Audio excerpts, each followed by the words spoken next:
আসসালামু আলাইকুম। আমি আকি হাসান বলছি। আপনারা সবাই কেমন আছেন? আশা করি আল্লাহর রহমতে আপনারা সবাই ভালো আছেন। আপনাদের দোয়ায় আল্লাহর রহমতে আমিও ভালো আছি। আজকে আমি শোল মাছ ঝোল করে দেখাবো।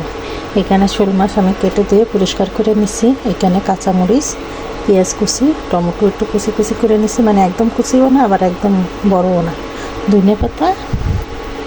আর এখানে আমি হলো লবণ, আদা বাটা, রসুন বাটা, জিরার গুঁড়া, ধনিয়ার গুঁড়া, হলুদের গুঁড়া আর মরিচ গুঁড়া। আমি এইভাবে আমার সুবিধা হয় বলে আমি এভাবে নিচ্ছি। আপনারা চাইলে কড়াইতে এক এক করে নিতে পারেন।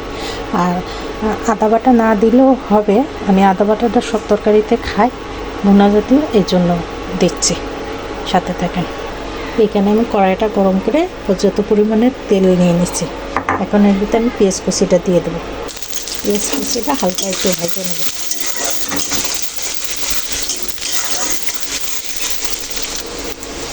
এখন আমার পেঁয়াজটা হালকা ভাজা হয়ে গেছে। এই সময় আমি পুরো মশলাটা দিয়ে ভালো করে কষাই নেব। আমি একটু ওই তাতেই গরম পানি দিয়ে একটু কষাই নেব মশলাটা। আর আমি সবসময় তরকারিতে গরম পানি দেওয়ার চেষ্টা করি, তাতে তরকারি স্বাদটা একটু ভালো আসে। আমি এখন টমেটোটাও দিয়ে দিচ্ছি। টমেটোটা চাইলে আপনারা পরে দিতে পারেন। আমি টমেটোটা একদম গলে গেলে মশলার সাথে মিশে গেলে আমার তো ভালো লাগে, তাই আমি এখন দিয়ে দেবো।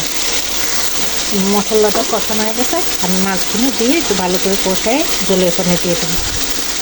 মাছগুলো সব দিয়ে দিচ্ছি, ভালো করে কষাই নিচ্ছি। আমি মাছটা কষানো হয়ে গেছে, আর এখন আমি ঝাল দিয়ে ঝোলের পানি দিয়ে দেবো। কাঁচামরিচগুলো দিয়ে দিলাম। আর শোল মাছ শক্ত তো, ওই জন্য লাড়াচাড়া দিলেও ভাঙার ভয় থাকে না। যে আমি লাড়াচাড়া দিচ্ছি, একটা মাছও ভাঙিনি। এটাতে আমি ঝোলের পানি দিয়ে দেবো। ঝোলের পানি দিয়ে দিলাম।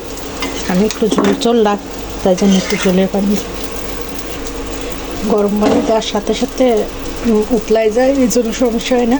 আর আমি একটু ঝোল রাখবো তো, টাটকা শোল মাছ ঝোল খেতে ভালো লাগে, এই জন্য আমি একটু ঝোল বেশি করে রাখবো, পানি বেশি করে ডেকে দিয়ে রান্না করি। সাথে থাকে। আমি হয়ে গেছে। এখন আমি ধনিয়া পাতাগুলো সুন্দর করে দিয়ে নামাই নেব।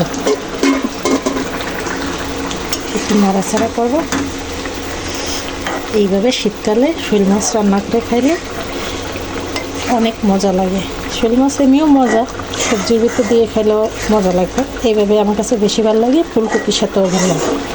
এই যে আমার হয়ে গেছে। এই যে আমার দেখেন কালারটা কত সুন্দর আসছে।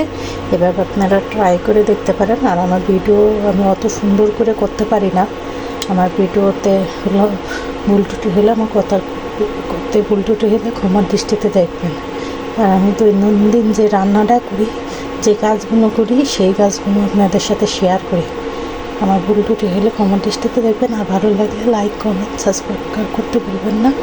পাশে থাকা বেল আইকনটি ক্লিক করে দেবেন, পরবর্তী ভিডিও যাতে দ্রুত পৌঁছে যায়। আর আমার ভিডিওটা আমি চেষ্টা করি ছোটো করার জন্য, আমি বেশি ছোটো করতে পারি না। আর আমি ভয়েসটা যখন আমি ভিডিওটা করি তখন আমি ভয়েসটা দিই, এর জন্য আমার আশেপাশের সাউন্ডটা অনেক আসে। আপনারা এটা ক্ষমা দৃষ্টিতে দেখবেন, কারণ আমি আলাদা করে ভয়েস দিতে পারি না। উল্টোটা এটা ক্ষমা দৃষ্টিতে দেখবেন। ভালো থাকবেন। আল্লাহ হাফেজ।